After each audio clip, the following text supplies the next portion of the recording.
Hi friends, welcome to my channel. तो आज हम बात करेंगे एक ऑटो इम्यून डिजीज के बारे में जिसका नाम है एंकिलोजिंग स्पॉन्डिलाइटिस।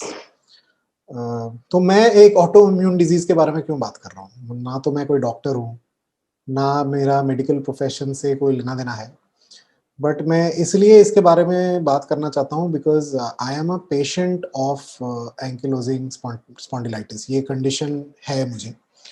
तो स्पॉन्डिलाइटिस के बारे में तो लोगों को पता ही होगा। It's a form of bone related degenerative disease. Ankylosing spondylitis एक इस तरह का स्पॉन्डिलाइटिस है, एक इस तरह की बीमारी है जो रीढ़ की हड्डी को इफेक्ट करती है, स्पाइन को इफेक्ट करती है और धीरे धीरे स्पाइन की हड्डी को डीजेनरेट करती है, उसमें स्वेलिंग आ जाती है। और होता क्या है, देखिए, हमारी जो रीढ़ की हड्डी है वो छोटी-छोटी हड्डियों से बनी हुई है और उस हर एक हड्डी के बीच एक गैप है, जो कि हमारी स्पाइन को वो फ्लेक्सिबिलिटी देती है कि हम झुक पाएँ, हिल पाएँ। एंकिलोजिंग स्पॉन्डिलाइटिस में क्या होता है, वो सूजन उन हड्डियों में बढ़ जाती है और वो हड्डियों के बीच का जो गैप है वो छोटा होने लगता है, जिसकी वजह से आपकी फ्लेक्सिबिलिटी लिमिटेड हो जाती है, शरीर में स्टिफनेस बढ़ जाती है। और बहुत ही सीवियर केस में क्या होता है, वो रीढ़ की हड्डियों में जो गैप है वो पूरी तरह खत्म हो जाता है और रीढ़ की हड्डी की जो छोटी-छोटी हड्डियाँ हैं वो एक साथ जुड़ जाती हैं। और एक्स-रे अगर ऐसी रीढ़ की हड्डी के करो तो वो बाँस की तरह दिखती है, बैम्बू की तरह, और उसमें सारी फ्लेक्सिबिलिटी जो है हिलने-विलने की वो बंद हो जाती है। तो उसको कहते हैं बैम्बू स्पाइन बन जाना। तो ये दोस्तों एक ऑटो इम्यून डिजीज है। ऑटो इम्यून डिजीज का डेफिनेशन ये है कि आपका अपना इम्यून सिस्टम ही आपके खिलाफ काम करने लगता है, मिसअंडरस्टैंड करता है आपके शरीर को। शरीर को लगता है कि कुछ जर्म्स या एक्सटर्नल एलिमेंट्स आपके शरीर में घुस गए हैं, तो जो immune system normally external organisms को अटैक करता है, वो आपके शरीर के किसी ना किसी बॉडी पार्ट को अटैक करने लगता है। तो ये होता है auto immune disease and ankylosing spondylitis is also a form of auto immune disease. All kinds of arthritis is also in the family of auto immune disease. एक क्रोन्स डिजीज करके एक बीमारी होती है जो पेट में इंटेस्टाइन को इफेक्ट करती है, वो भी ऑटो इम्यून डिजीज है।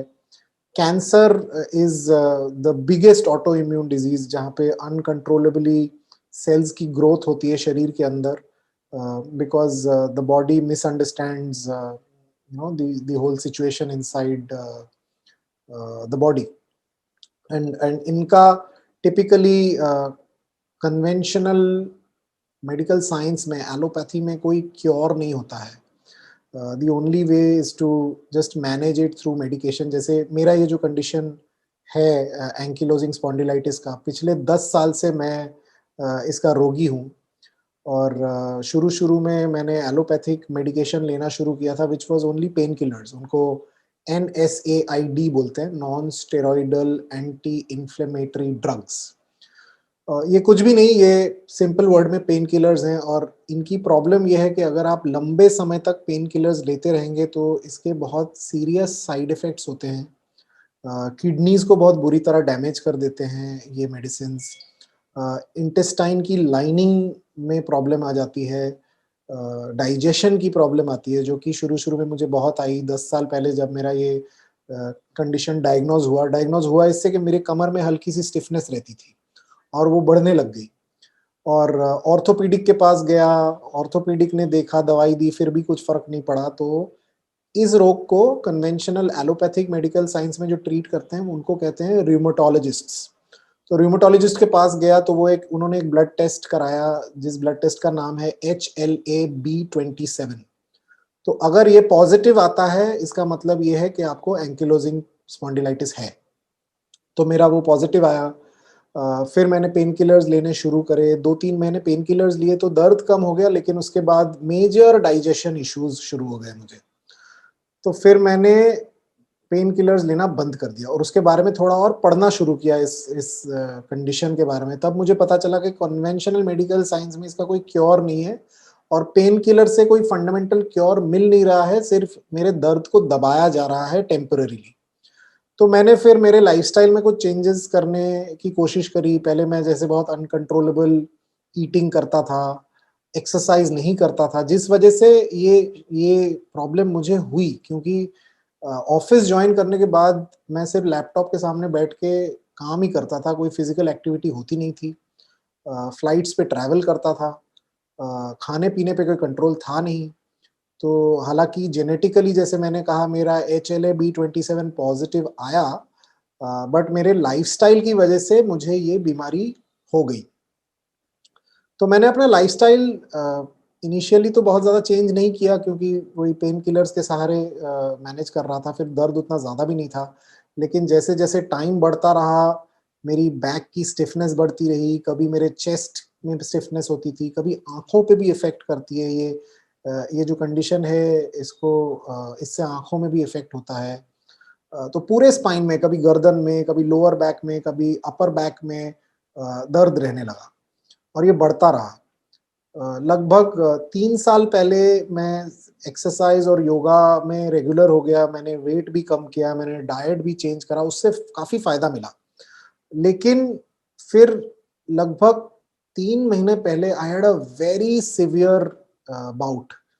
इसमें कभी-कभी दर्द बढ़ता है अचानक से, तो मेरे गर्दन में बहुत दर्द होना शुरू हो गया और मैं फिर से पेन किलर लेना नहीं चाहता था, क्योंकि उससे मुझे पता था कि कोई परमानेंट क्योर नहीं है।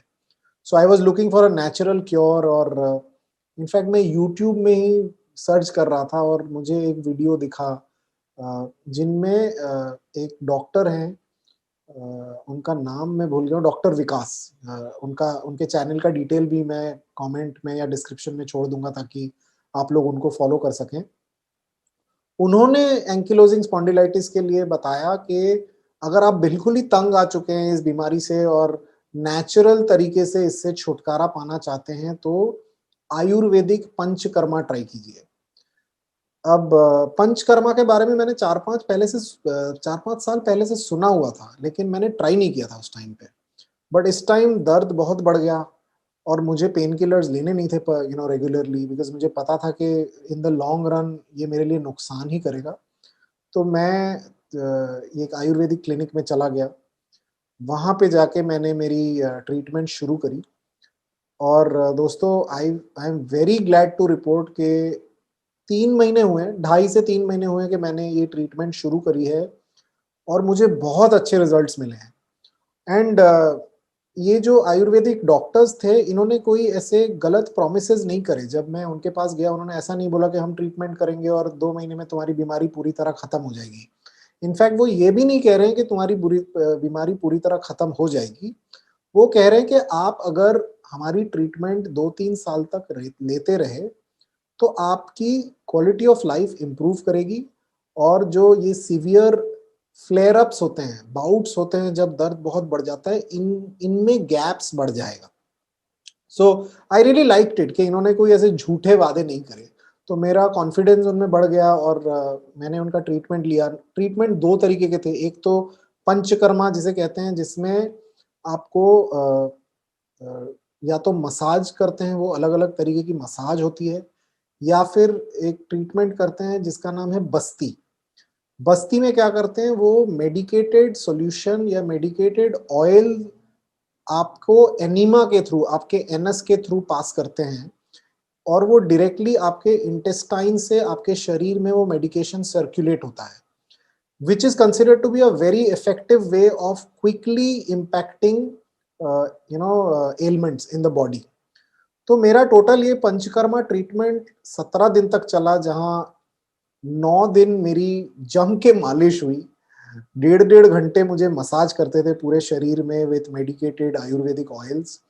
और दोस्तों, ये मसाज कोई सूदिंग आरामदायक मसाज नहीं था, इट वाज पेनफुल। मैं थक जाता था और बहुत दर्द होता था, क्योंकि मेरा मेरा शरीर बिल्कुल स्टिफ हो चुका था। तो टाइम लगा, लेकिन जैसे-जैसे ये दिन चलते गए, 7-8 दिन गए, तो मेरे मसल्स भी लूज़ होने लगे, स्मूथ होने लगे, मुझे दर्द भी कम होने लगा and I could clearly feel the difference.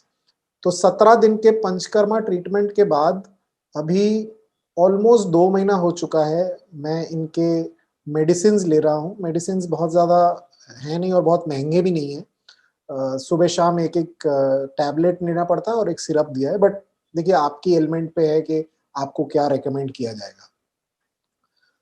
तो आई am very happy with the results, अगर मेरी दिक्कत और मेरा दर्द अगर 100 पे था जब मैं वहाँ गया था, आज की डेट में वो दिक्कत 25 पे आ गई है, ठीक है? And it's been 2 months and it's the best part, it's natural, इसका कोई साइड इफेक्ट नहीं है। और सच बात कहूँ तो उन्होंने मुझे कुछ लाइफ़स्टाइल चेंजेस बताए हैं, डाइट बताई है कि आप शाम का खाना लाइट कर दीजिए, शाम को कम खाइए या राइस और रोटी मत खाइए। मैंने तो वो इम्प्लीमेंट भी नहीं करा अभी तक। अगर मैं वो इम्प्लीमेंट अच्छी तरह करूँ तो शायद और फ़ायदा मिले। बट आई अभी तक I am very happy with the results. I am definitely looking to continue with this treatment because it has given me a lot of value. मैं शेयर करता रहूँगा, जैसे मैंने बोला अभी 2 महीने ही हुए हैं जब से I started the treatment. Normally ये जो मेरी कंडीशन है ये विंटर्स के महीने में ज़्यादा सीवियर हो जाती है, तो मैं आगे जाके 2-3 महीने बाद आपसे फिर शेयर करूँगा कि मेरी क्या हालत है, what is the condition after 6-8 months of treatment to see whether it's sustainable और not. But as of now 2 महीने में मुझे जो रिजल्ट्स मिले हैं, I am very, very satisfied. So I would want to strongly recommend you guys who are suffering from ankylosing spondylitis or rheumatoid arthritis or diabetes or so-called incurable conditions in medical science, आप please Ayurveda try कीजिए। लेकिन ऐसे नहीं कि कोई जादू की गोली देंगे और एक दिन में ठीक हो जाएगा। अगर ट्राई करेंगे तो आपको सस्टेन भी करना होगा, ये सोच के ट्राई कीजिएगा। और देखिए पंचकर्मा ट्रीटमेंट सस्ता नहीं है। जो चीज सस्ती है वो शायद आपको फॉर अ मोमेंट रिलीफ दे दे, लेकिन वो इन द लॉन्ग रन शायद ना दे पाए। तो मैं बताऊंगा आपको मुझे कितना खर्चा पड़ा पंचकर्मा और ये ट्रीटमेंट का। जो ये नॉर्मल मेडिकेशन है, मेडिसिन है, वो आप लगा लीजिए महीने में 2 या 3 हज़ार का खर्चा होगा मैक्सिमम। और पंचकर्मा में मेरे 17 दिन के पंचकर्मा में मुझे 50,000 रुपए लगे और ये किसी मेडिकल इंश्योरेंस में कवर नहीं होता है। तो अगर आप ऑथेंटिक पंचकर्मा ट्रीटमेंट कराओगे तो लगभग इतना खर्चा आप सोच के चलो कि दिन का आप लगा लो 2 से 3 हज़ार रुपए का खर्चा होगा डिपेंडिंग ऑन योर कंडीशन। तो ये आप सोच लीजिए, ये सस्ता नहीं होगा। अगर अच्छा है, रिलायबल है, तो ये सस्ता ट्रीटमेंट नहीं होगा। तो that's what I wanted to share with all of you. मैंने जहाँ से ये ट्रीटमेंट कराई, ये दिल्ली के साकेत में एक शांतिगिरी हॉस्पिटल है। मैं उसके डिटेल्स मेरे पिन्ड कमेंट में छोड़ दूंगा फॉर योर रेफरेंस। ये मुझे I found them to be very very reliable. I am very happy, so I am recommending them. और भी होंगे, you can find out any reliable Ayurveda clinic and go there. But as I said, don't expect it to be cheap and don't expect it to be a quick fix. आपको sustain करना पड़ेगा और वो जो आपको medication देंगे वो आपको डिसिप्लिन के साथ लेना पड़ेगा। तो ये मुझे शेयर करना था दोस्तों। आई होप मेरे इस शेयरिंग से जो इस कंडीशन से सफ़र कर रहे हैं शायद उनको कुछ राहत मिलेगी in a natural way that you can heal this condition. Thank you so much for listening in and अगर आपने मेरे चैनल को सब्सक्राइब नहीं किया है तो सब्सक्राइब कर लीजिए so that you are updated about my future videos. Thanks again, bye bye.